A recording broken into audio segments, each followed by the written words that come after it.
Mwana wa nnyabo wasiibye otya? Kansuubire wasiibye bulungi. Gyebaleko gy'otuusizaako engalo. Era nkimanyi okyakola nakati.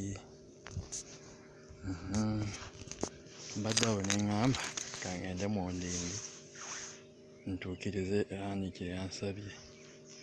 Ntuuseeyo, here is home.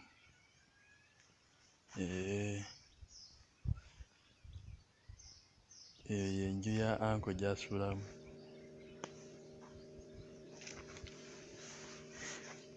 Wuuyo yateeka ne sola waggulu.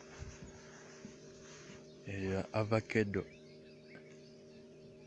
Kankubalire emiti egiri wano. Obwo bukyoggamu flowers. Weetaaga kubusaawa kubudizayininga. Naye ndowooza ekyo kinyuma nga weetuli. So that is it mukwano. Kati wano ndi mu maaso g'enju yaffe.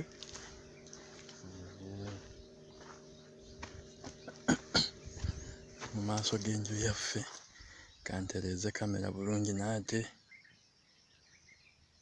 Omuddo bambi gwa enkuba anti eri mu kutonnya. So bwekyo bwe kiri.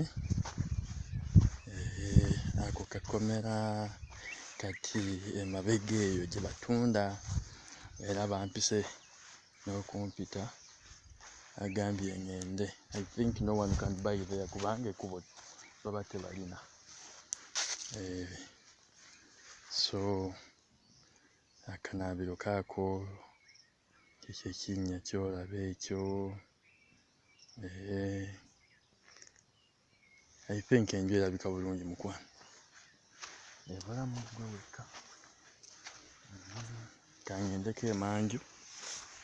Kangende emanju mukwano.